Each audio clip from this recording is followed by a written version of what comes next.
네, 오늘 사도행전 21장 27절에서 36절 말씀을 한 절씩 묵상하도록 하겠습니다. 27절 그 이래가 거의 참에 아시아로부터 온 유대인들이 성전에서 바울을 보고 모든 무리를 충동하여 그를 붙들고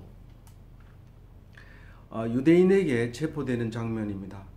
사도 바울은 1차, 2차, 3차 전도 여행을 모두 마치고 이제 예루살렘으로 올라갑니다.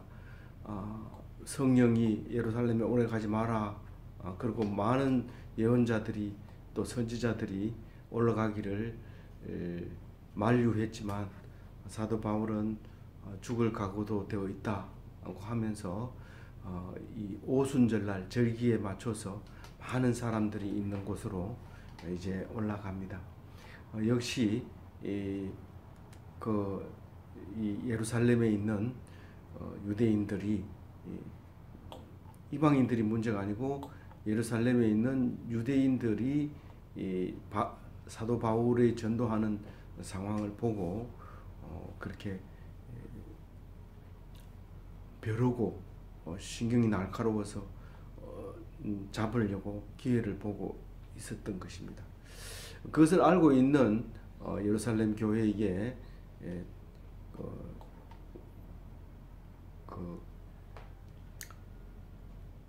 누구죠? 담임 목사격인 야고보가 이제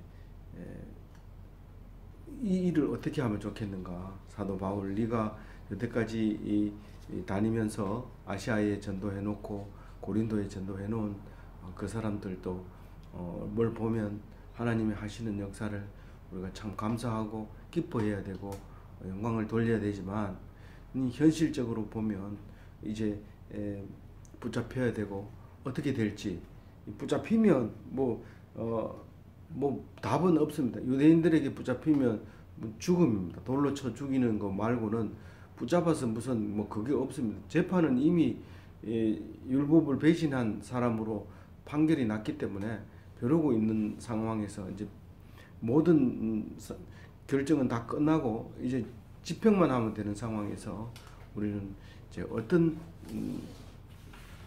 어떻게 해야 되느냐.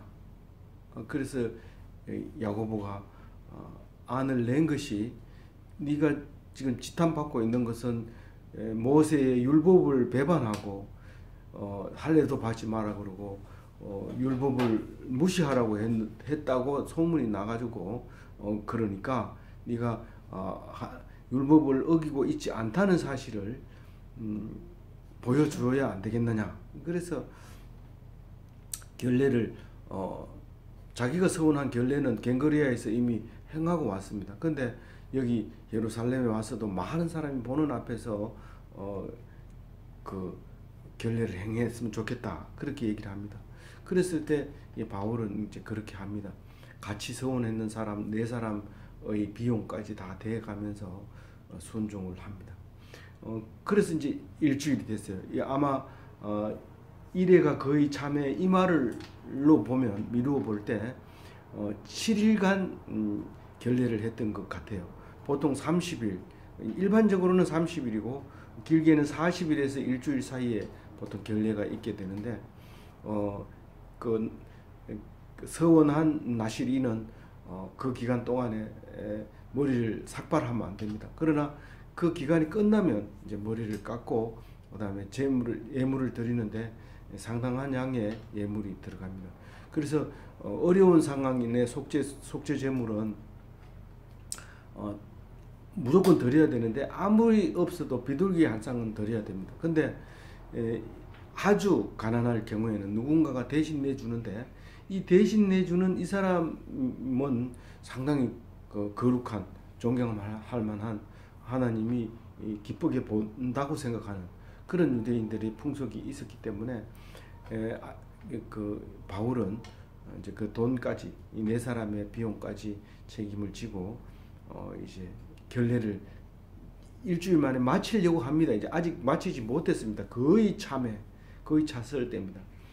물론 이제 그 사도 바울은 그동안 텐트를 치고 하면서 돈을 벌 수도 있었지만 또 헌금도 많이 거쳐 있고 그래서 그 헌금을 전액을 드렸는지 뭐 생활비로 또 쓰고 또 드렸는지 그건 우리가 알 수가 없어요.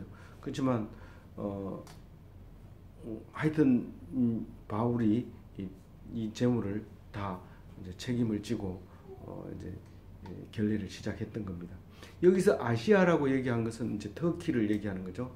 이제 터키에서 배를 타고 마게도냐를 건너가면 유럽이지만 건너가기 전에는 전부 이제 아시아라고 말할 수 있는데 터키를 말하고 있는 건데 그 중에서 이제 에베소 사역이 가장 오랫동안 이제 했었죠. 그러면서 에베소만 하는 게 아니라 거기 이제 갈라디아 지방이라든가 비두니아 지방, 루가오니아 지방 이렇게 이제 여러 군데를 다니게 되는데 그 사람들이 다 소통하고 있고 또 특히 유대인들은 서로 잘 아는 상황으로 되어 있습니다. 그래서 거기 아시아에서 온 유대인들은 이 사도 바울의 소식을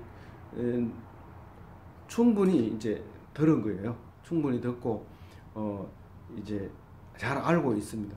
그런데 오늘 이 사람들이 절기가 되었다고 예루살렘에 올라왔을 때 벌써 이 분위기가 사도 바울은 없애야 된다. 율법을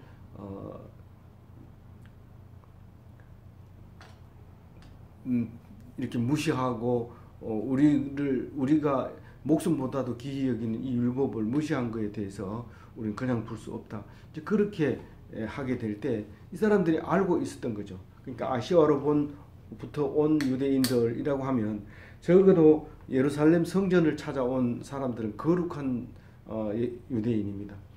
그래서 이 성전에서 이제 그 소리를 듣고 의분이 나 있었던 차에 바울을 보면서 이 사람이 그 사람인 것을 확실히 압니다. 바울이라는 사실을 알게 되고 무엇보다도 그 데리고 온 사람, 그러니까 수행원 중에서 아시아에서 온 사람이 있습니다.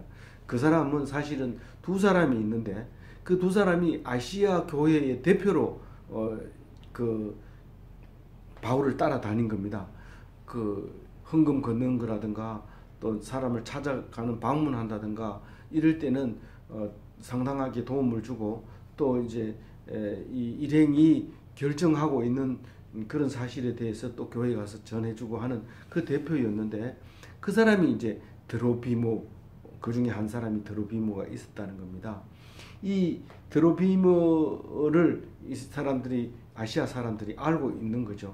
알고 있고 바울을 지금 벼르고 있고 그런 상황에서 이 사람들이 보고 갑자기 소리를 이제 지릅니다.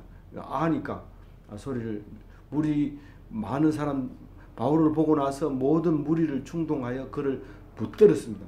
붙들었다는 것은 이제 도망을 못 가게 붙들었다는 거예요.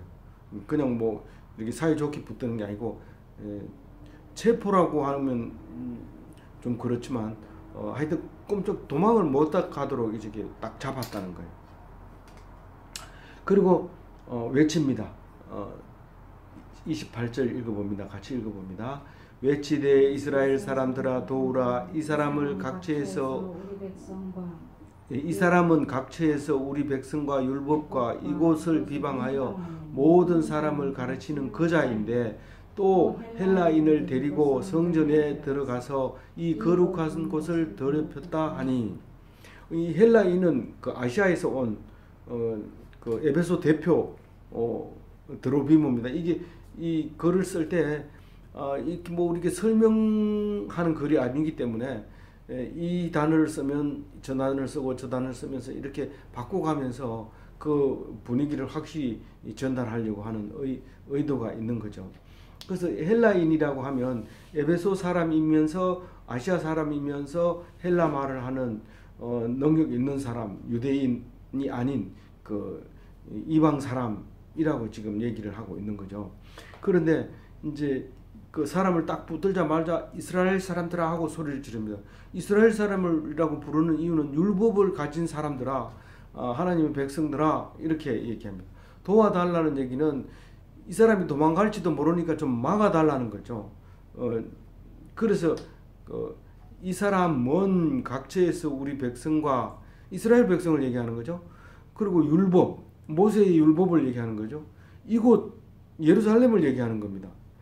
그 비방한다는 무시하고 거룩하게 생각하지 않고 뭐 아주 쉽게 생각하고 무시하는 것을 말하는 거죠.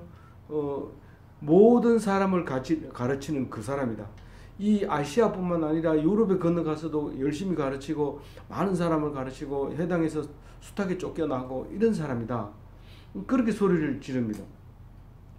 그런데 문제는 그냥 그걸로서 끝나면 이렇게 체포를 하고 이렇게 사람들이 도우고 이럴 수 없는 게, 그것은 사내들인 공회에다가 붙이면 됩니다. 회의를 붙여서 결정을 될 일이지, 아시아에서 온 유대인이 그 사람을 붙들고 그렇게 소리칠 이유가 없습니다. 그런데 뭐를 이야기하느냐 하면 헬라인을 데리고 성전에 들어가서 거룩한 곳을 더럽혔다고 얘기를 합니다. 그때 당시에는 그 성전의 앞문에다가 이방인이 출입하게 되면 죽이도록 이렇게 문구를 써놨고 실제로 죽였다는 거예요. 그러니까 오직 유대인만 들어가던 그 성전에 들어갔다고 이 사람이 소리를 지르는 거예요. 물론 이제 이 사람이 잘 몰라서 그렇게 얘기할 수도 있고, 또 이해를 한다면 당연히 수행원이 같이 들어갔겠지. 지금 우리가 그 그림을 보면 알듯이 이 성전이 그냥 작은 게 아니고 많은 사람들이 이렇게 들락날락합니다. 그러니까 그 수행원이 10몇 명 된다 하더라도 뭐 그냥 다른 사람이 이렇게 같이 쌓여서 들어갔다가 나왔다 해도 사실은 모릅니다. 이 사람처럼 딱 이렇게 소리 지르면 그럴 수도 있겠구나. 그럼 붙잡을 그런 그 마음의 준비가 되어 있었던 상태이죠. 그러니까 그 소리를 지르면서 도와달라고 막 이렇게 소리를 지릅니다. 그런데 사실은 이제 누가는 이렇게 쓰고 있어요. 29절에 그 사람이 오해를 하고 했다고 얘기를 합니다. 근데 이제 누가가 보는 눈에서는 그렇지만 이 사람들이 알고도 그렇게 했을 수도 있어요. 왜냐하면 지금 어쨌든 붙잡아서 이 문제를 해결해야 되기 때문에 그렇습니다. 29절 같이 읽어봅니다. 이는 그들이 전에 에베소 사람 드로비모와 바울과 함께 시내에 있음을 보고 바울이 그를 성전으로 데리고 들어간 줄로 생각함이르라. 이 사람들은 이성을 가지고 있다고 생각을 한 거예요. 누가가 볼 때. 그래서 모함하거나 이러지는 않았고 그 사람들을 보고 오해를 했겠다. 이제 그런 말을 지금 하고 있습니다. 이 드로비모는 에베소 사람으로서 이제 이방인이지만 아시아 사람이지만 그 아시아 이제 성도가 되어서 아시아 교회의 대표로 이제 헌금 가지고 여기 올라온 사람으로 이제 그렇게 기록이 되죠. 이 같이 올라왔다는 뜻이죠. 같이 올라왔고 그 다음에 그 마게도냐로 여행할 때 같이 갔다가 마게도냐에서 드로아로 지금 귀환할 때 3차 전도여행에 돌아올 때 선발대로 먼저 이렇게 드로아에 건너와가지고 거기서 바울이 올 때를 기다렸던 사람 중에 한 사람입니다. 여러 명인데 그 중에 한 사람이고요. 나중에 서신서를 보면 이 드로비모는 병을 얻어서 밀레도에 남겨두는 이야기를 합니다. 그래서 드로비모가 사실은 그 바울이 상당한 동역자였던 것을 알 수 있고 그 병이 들어서 그 섬에다가 이렇게 놔두게 될 때 그 이후 밀레도 섬에다가 놔두게 될 때 이후에는 이제 그 얘기를 성경에서 안 나오게 되는 것이죠. 그래서 건강해야 됩니다. 뭐 성경에 이름 나오려면 어쨌든 건강해서 하나님 말씀 끝까지 잘 듣고 이 드로비모처럼 몇 번 나오진 않지만 이름이 나와서 하나님께 영광 돌릴 수 있는 그런 사람이 되시기 바랍니다. 이제 그렇게 소리를 지르고 도와달라고 하니까 어떻게 하는지 30절 읽어봅니다. 온 성이 소동하여 백성이 달려와 모여 바울을 잡아 성전으로 끌고 가니 문이 곧 닫히더라. 성전 밖으로 끌고 나갔어요. 이제 지금 성전 안에는 이방인의 뜰이 있고 이방인들이 막 모여 있을 수 있는 곳이 있고, 그 다음에 이제 여인의 뜰이 있고, 그 안에 이제 성전이 있고, 이런 구조로 되어 있다고 해요. 그러면 이제 주로 이방인의 뜰이 이제 넓죠. 그 사람들은 이제 하나님을 믿기로 작정을 했지만 그래도 그 성스러운 성전에는 못 들어갑니다. 당연히 헤롯 성전이죠. 이 성전이 이제 곧 70년 돼서 이제 무너지게 됩니다. 무너지기 전에, 로마에서부터 이제 무너지기 전에 이런 일이 생기게 됩니다. 그 성전을 굉장히 거룩하게 생각을 하고 각처에서 이제 모여들게 되는데, 그 성전이 이제 그 로마 디도 장군에 의해서 무너지고 70년 내 망하게 되는데, 마지막으로 메드바가 아니고 거기 끝까지 견뎠던 곳이 있죠. 헤롯 별장에 있는데, 그런 이제 그 성전 내에서 이런 소동이 일어나는데, 성전 밖으로 끌고 나가니까 문이 철거덕하고 닫힙니다. 근데 이 사도 바울이 만약에 붙잡았는데 도망가가지고 이제 성전 불을 딱 잡으면 모든 사람은 게임이 끝납니다. 조용해야 됩니다. 아무것도 이제 그 사람을 다치게 할 수 없습니다. 그래서 문을 닫는 것이 그 성전을 관리하는 사람 입장으로서는 가장 먼저 해야 되는 그 역할이죠. 그래서 끌고 나가자마자 문이 착탁 하고 닫혀버리니까. 그리고 이제 물론 이제 끌고 나가는 이유는 성전 안에서 피를 보거나 더럽히면 안 되기 때문에 끌고 나가지만, 또 이제 그 죽이려고 하면 이제 밖으로 끌고 나가는 것이 당연하죠.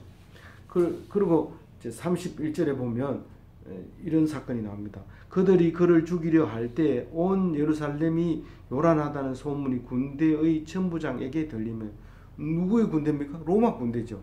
그 안토니 요새라고 해가지고 이 예루살렘 북서쪽에 높은 성벽 망대를 놓고 이 예루살렘이 또 성전이 이제 그 지켜주는 역할을 했죠. 군대가 그 로마 군대가 식민지로서 이제 지켜주고 보안을 책임지는 것이지, 뭐 그 사람들이 자세한 생활을 간섭하는 건 아니지만 안전을 책임지는 군대입니다. 지금 말하면 경찰이고 군대고 또 소방관이고 뭐 이런 이제 모든 안전을 책임지는 게 이제 군대죠. 그래서 천부장, 1000명을 거느리는 천부장, 100명을 거느리는 백부장. 그러니까 천부장이면 그 예루살렘의 천부장은 하나밖에 없는 거예요. 백부장은 많이 있겠지만. 그래서 이제 최고의 기관까지 이제 그 소식이 들어간 거예요. 그래서 이제 정보를 알고 이제 출동을 하게 됩니다. 그래서 이제 천부장이 백부장을 거느리고 이제 물론 군사를 거느리고 이제 어디냐, 그리고 이제 가는 거죠. 빨리 가가지고 보니까 이제 어떻게 돼요? 그 사람들이 이제 바울을 죽이려고 돌을 들고 치려고 하고 있는 거죠. 32절 같이 읽어봅니다. 그가 급히 군인들과 백부장을 거느리고 달려 내려가니 그들이 천부장과 군인들을 보고 바울 치기를 거치는지라. 막 죽이려고 하다가 군대가 오니까 딱 멈추는 거예요. 왜냐하면 로마 치안을 담당하는 사람이 말하기 전에 그 보는 앞에서 그러면 그 치는 사람이 들려 이제 가게 되죠. 그러니까 갑자기 이제 딱 멈추게 됩니다. 그럴 때 천부장이 가까이 가서 이제 명령을 합니다. 뭐라고 명령을 해요? 바울을 잡아 두 쇠사슬로 결박하라. 우리가 보통 이제 이때는 이제 정밀 금속 가공을 못하니까 이제 그 쇠사슬로 전부 묶이도록 이렇게 되어 있지만, 원래는 이제 수갑을 채우는 거죠. 수갑 한 개 채우면은 가벼운 말로 해도 이게 사람이 움직일 수 있을 때는 하나를 채우지만 중범일 때는 양쪽 다 채우게 됩니다. 그래서 쇠사슬 2개를 채워야 중한 이제 결박이죠. 단단히 이제 결박하는 거예요. 이 두세 사서로 결박을 딱 해라. 그러니까 꼼짝 못하게 해라. 이 놓치면 이게 사고 난다. 그렇게 이제 딱 세 사서로 뭉칩니다. 이제 그가 누구며 그가 무슨 일을 하였느냐 묻습니다. 이 천부장이. 그러니까 무슨 말이냐면 이 신원을 확인해야 됩니다. 우선 이름이 뭐고 이게 이제 언제든지 조서에 이제 기록이 돼야 되기 때문에 신원을 뭐 안 물어봐도 보면 알지만 꼭 물어봅니다. 네가 이름이 뭐냐? 그리고 무슨 죄를 졌느냐? 예, 이렇게 물어봅니다. 그런데 본인은 당연히 뭐 대답을 못하죠. 뭐 죄인이 그 대답을 안 하잖아요. 그래서 그거는 결국 그 질문은 무리한테 한 거예요. 무리 많이 모인 것이 합니다. 그러니까 무리가 한 사람 같으면 답이 나오지만 많으니까 답이 안 나오잖아요. 그래서 무리 가운데서 34절 읽어볼게요. 무리 가운데서 어떤 이는 이런 말로 어떤 이는 저런 말로 소리치거늘 천부장이 소동으로 말미암아 진상을 알 수 없어 그를 영내로 데려가라 명하니라. 뭐 먹떠드는 거죠. 저 사람이 모세의 법을 위반했어요.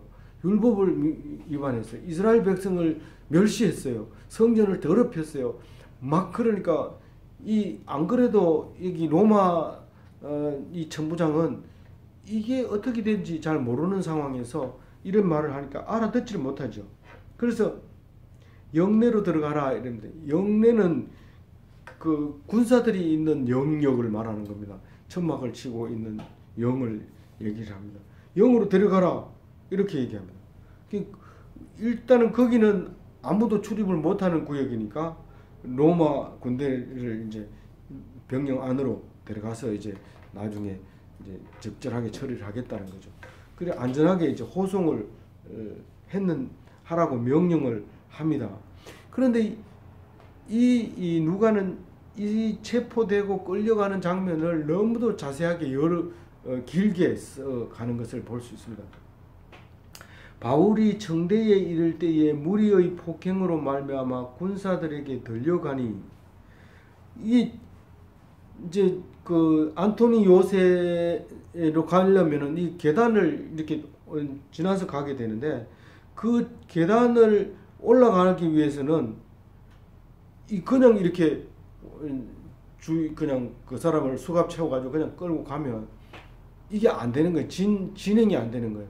왜냐면 이 무리들이 막 에워싸고 막 대들기 때문에 그래가지고 이 바울을 끄잡아가지고 삥 눌러가면서 군사가 들고 하는데 이건 뭐 잘 끌려가지 않으니까 아예 들어가지고 들고 그냥 이제 그 요새로 향해서 이제 가고 있는 겁니다.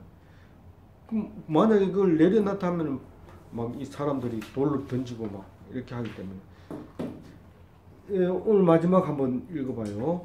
이는 백성의 무리가 그를 없이하고자 외치며 따라감이더라. 우리가 여기 무리로 표현되어 있는 성경 말씀 속에는 이제 여러 가지 단어가 있어요. 근데 여기는 폴레도스라고 하는 그 군중 무리인데 다수를 얘기하는 겁니다. 영어 번역이나 우리 번역으로는 multitude, 그러니까 많은 사람의 숫자를 이렇게 표현하는데 이 무리에 대해서 기록을 많이 하고 있거든요. 전부 합해서 한 500번 이상 이제 많이 지금 무리라는 단어를 신약에서만 쓰고 있는데 그 무리라는 단어가 성질에 따라서 조금씩 이렇게 이제 다른데 우리는 그냥 영어도 그렇고 우리도 그렇고 우리말도 그렇고 거의 그냥 무리로 그냥 이렇게 얘기를 합니다. 이성을 차리고 있는 무리, 이성이 없는 무리, 줏대가 없는 무리, 또 인간의 숫자,